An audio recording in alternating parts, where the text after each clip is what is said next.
Welcome to our garden here. It's TTDI Edible Community Garden.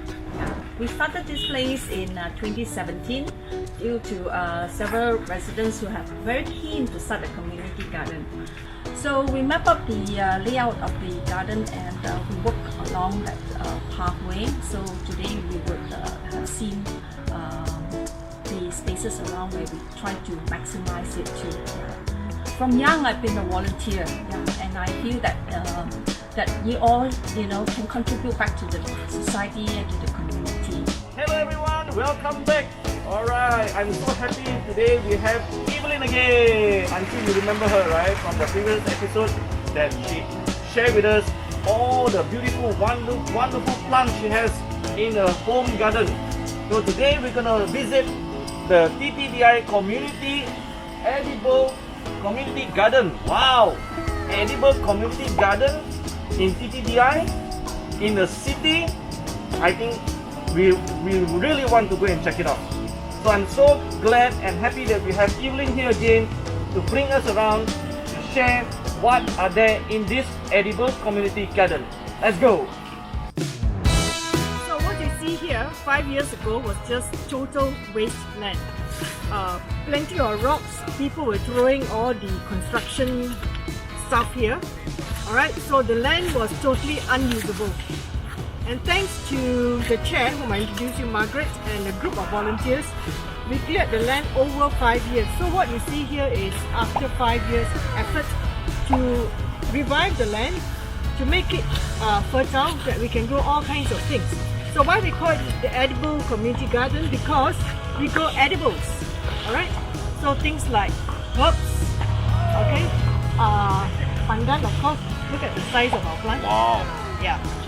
Alright, and we don't use any chemical fertilizer or chemical pesticides in this garden. It's totally chemical free, pesticide free. Alright, we make our own compost. I'll show you in a minute. Okay, so although it's the Edible Community Garden, why do we have flowering plants? Because we need to attract pollinators. So for example, this cosmos, right? They flower all the time and they're self-seeding, meaning that once the flower drops off, it leaves the seeds and it just falls on the ground, and then we have new cosmos. So they attract, We have this beautiful plant here. It's not blooming very well at the moment, but it's fragrant. It's called Yesterday, Today and Tomorrow because it's purple, then it becomes light purple, as you can see, and then becomes white. Look, it's blooming today. It's white, it turns pink, and then by evening it turns red. This is the hibiscus micabilis I was telling you about before. Okay, so let's see what we have here. Okay, this is our vegetable plot here. So here we have we grow all kinds of veggies, and these beds are all constructed by volunteers. Right, these beds are all constructed by volunteers. We don't buy anything, we use recycled stuff when we can. Alright, what you see here is a cooperation with Maxis, and it measures the water, the minerals in the soil. So it is all a high-tech thing that they are doing, and they're using our community farm to try out this thing. This is our loofah. Do we have one? Oh, look at that, yes. See? As I said, and we use only natural fertilizer, which is mainly compost and sometimes vermicompost as well. A herb called Java ginseng, and it's got some medicinal properties, so you can make soup with the leaves as well. And if you notice here, we also plant marigold. Why marigold? Again, to attract pollinators, but also at the same time, it actually wards off certain pests because of the smell. In Malay, we call it bunga tahi ayam, so it has certain smell, and certain pests don't like to come because of it. This is our kai choy, ready for harvesting. This is the veggie that you use to make ham choy, the salted vegetable, right? Or you can also cut it up and stir fry. If you come over here, So everywhere in the garden, we have certain things, herbs as well as vegetables. Okay, this here is called ngai in Chinese or mugwort. Okay, it's a very interesting plant. It's got very good medicinal value. People use it to make soup, they use it to make omelette. And we found out that people in the spa, they actually once came and request for this because you can boil it and you can soak your feet with it. After that, of course, when it's cool. Okay, yeah, but it's a very good medicinal plant. So is this. This is Indian borage. All right, if you smell it, great. It smells like peppermint. Wow. It's very good for cough. So you just need to infuse the leaves in hot water, put some rock sugar, right? And then you can drink it. So again, a lot of medicinal properties. This is a baby plant. It's actually the drumstick tree, right? And the leaves has got a lot of medicinal value. In fact, in places like Hawaii, they plant it by plantations and people consume the leaves. The Indians use it all the time, and now people are discovering that this drumstick tree has got a lot of vitamins, antioxidants, right? So we have a big tree, but this is the baby tree that we planted here. This is our basil, okay, sweet basil. So would you try to plant some kind of other kinds of herbs that people use in cooking as well? There's sweet basil there. Then let's see what we have here. Oh, this is the sawtooth coriander. That's used a lot in Thai cooking as well. And this is our dill. Right, use it especially when you are doing your salmon or fish dishes or sardines. It's very nice to put it in your sandwich. This spiral thing is for herbs and is part of our attempt to do permaculture. Alright, so this is a permaculture kind of concept that you grow different kinds of herbs in this area, but we make it spiral, and it's experimental, but again, it's done very well. This is our compost pits. Okay, we do composting, our own composting. We sell our compost. All the organic matter is donated by people in the neighborhood. In fact, people even from Damansara Jaya or Damansara Utama will come and they give us their organic kitchen waste. And we mix it with dry leaves, and it's mainly just organic matter. And after a few weeks, it becomes beautiful organic stuff. It's all composted and becomes fertilizer, which we use for our garden, and we also use it for and people also buy it from us. We also put coffee grounds. So the cafes donate their coffee grounds to us as well. With grass and coffee. Kitchen waste. Our chili powder is very well. So we've got different types of chili powder as well. The red type, these fat round ones. And over here we have asparagus. This is our asparagus pack. This is okra. It's a bit old, going to be harvested, but I can see how big our okra is. Our rainwater harvester. This was donated by a company, but we try not to use tap water because it's got chlorine. We use rainwater for our plants as well. So we are trying to conserve water at the same time, you know, be environmentally friendly as much as we can. He's spraying not pesticide, neem, a mixture of neem and soap water and all that. It's a natural insecticide that we're spraying. It's neem oil. This is our starfruit tree. It's flowering at the moment. We don't seem to have any fruits there, but once it fruits, the whole tree is full of fruits. And you see a lot of banana trees. We have plenty bananas here, all varieties. Pisang mas, pisang raja, pisang susu, you know. And banana trees are very useful because the trunk can be composted. So it goes back to compost again. This is our chiku tree. this is our kunyit. Look at the size. Oh my god. Have you seen leaves? Kunyit leaves this big? Yeah. This is our kunyit. And we have here what they call the sayur manis. I don't know what they call it in Chinese. They use it in your banh mi. Pan mi. Yeah. Use it banh mi, Our Passion fruit, which has traveled up the tree. See, it's full of passion fruit. So things are very natural here, you know. You can have a beautiful looking farm, but this is a real farm. It's not one for display. And real farm is like this. You know, when you talk about permaculture, you want things to be as natural as possible, as would be in a natural environment. So you would have trees, you would have herbs, you would have fruit trees, you would have flowering plants. So there's a balance in terms of the ecology. You know? It's not just strictly all vegetables and nothing else. So if you look at the whole environment, it's very natural. You feel that you're in a natural environment, not a kind of beautifully designed kind of farm. Yeah, and that's what we're trying to create. Oh, look at this, our yams. So somebody donated some yam plants for us. So this is what we have here.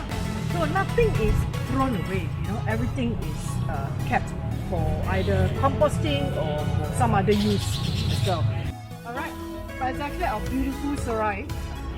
We plant lots of it all over the place. Why? It's something that people look for all the time because it's used in cooking a lot. But the serai leaves also has the ability to ward off mosquitoes. As you can see, I'm wearing long sleeves because there are plenty of mosquitoes. As I say, it's a natural environment, so you can't expect cool, aircon, etc. Plenty of mosquitoes, so we do plant a lot here. Okay, let's go over there and see something. We just actually trim our belimbing tree. Can you see the fruit? Yeah, belimbing bulo. So again, this tree, belimbing, is something you don't find in urban areas now. And usually in kampong you find it because it is quite a big tree. It was a very big tree. And the trunk was full of fruits. Okay? So people use it for making sambal belimbing, for cooking. Yeah. Yeah. So that's our belimbing tree. We've got some heliconias here, okay, or bird of paradise as they call it. Yeah. Wow. Yeah, just some color. We call this the Marilyn Monroe. Do you know why? No? Marilyn Monroe. There's a very famous scene in Marilyn Monroe where she's wearing a dress with a skirt that's flared. And she's standing over a gutter and the wind blew the skirt up. So we call it Marilyn Monroe. Now you see the dry leaves here, back of it. We work together with TTDI when the workers, when they sweep up the leaves, they used to throw it away, right? We ask them to give it to us because we need the dry leaves for composting as well. So nothing is wasted. So instead of throwing in the landfill or, you know, there is actually, as they said, gold in dirt. So this is unwanted leaves. Bags of it, you see it by the roadside, right? So they bring it here or we go and collect them and then we use it in our... Because when you do composting, you need the organic matter. You also need what we call the brown matter. And this is the brown matter that we need. So we use plenty of dry leaves in our compost as well. Okay, here, the cafes, they bring their coffee grounds, or anybody who has got coffee grounds, they can bring and put it here because we use it for composting, right? So, and usually there are bins lying up here as well, so people can come and throw their food waste, or they can go through the main gate if they are around. Now, this is another project that we do. We encourage the households around here, don't throw their all down the sink. Yeah. Because it goes in the river, it pollutes our rivers, and we also kind of like, we try to get involved in other environmental projects as well. So one is of course to save our rivers. So the used cooking oil is then sold to a company that makes biodiesel out of it. So again, the little that we can do, but I think whatever little we can do contributes to a better environment, a cleaner environment for everybody. And in a way, by doing this, we are also educating the community, right? But try to think twice before you throw anything in, right? Especially things that will add to landfill, that will also contribute to pollution of our water, rivers and water sources. So it's a way of educating them and encouraging them. So it has been very, very successful because it generates a little bit of income for us as well when we sell it. And it all goes back to the garden. Yeah. So so it has attracted a lot of school groups as well. People use this place sometimes just environment for storytelling. People bring children from kindergarten to look at our garden because kids nowadays they see the picture of a papaya tree, but they don't know what a real papaya tree looks like. Yep. You know? Correct. So they bring here. So we have all kinds of games with them. Identify the plant, drawing. Called Moses in the Cradle. So if you know your Bible story by Moses in the Cradle, if you look at the fruits, okay, look at the flowers, sorry. It's encased in this thing, like a little cradle. Yep. Right, so we call it Moses in the Cradle. I'm not sure people use it now, but when we were children, my mother would boil this with barley and it's very cooling. Yeah, we boil the leaves, so you have what we used to call it the purple barley. Right? And it's detox the kidneys, very good. Right? But mainly we use the leaves. So sometimes people do come and ask us for this. Yeah, Moses in the Cradle, lovely plant. Okay, you're wondering what is this here? We actually we have some fish. So get rid of the eggs. This is our lotus pond. It's not very Lotusy. yeah, at the moment. Okay, the leaves are beautiful. But at one time when it was full of flowers and it's huge. But after a while they die off and then you've got to revive the pond. Now why do we want to keep a lotus pond here? Actually, we want to attract things like dragonflies. A dragonfly is a mosquito eating machine. It actually buzzes around and it chomps a lot of mosquitoes in the process. Okay? So, and they glide on water. So we want to attract those insects like dragonfly, damselflies, because these are mosquito-eating insects. So it helps us to keep away mosquitoes from the garden. What we have here is a whole bed of groundnuts. Okay, why we plant groundnuts? Because we want to get the nitrogen-fixing bacteria, which is found in the root of the groundnut plants, before we start planting. Nitrogen is very important for plants.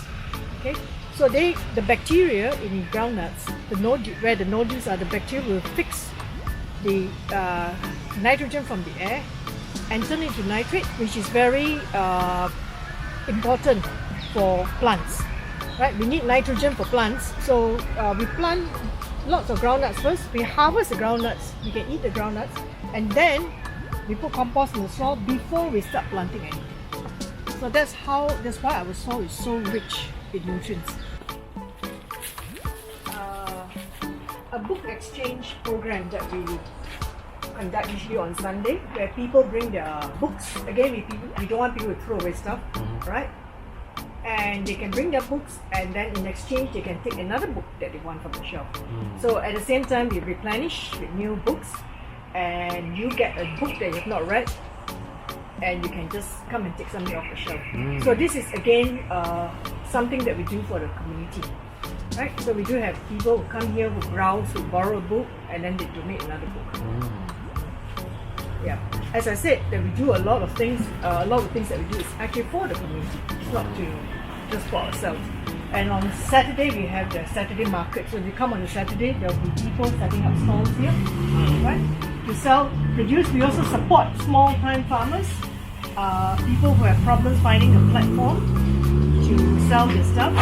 We offer them an opportunity to sell their stuff here. We have an online platform where you order and then you come and collect your produce from here.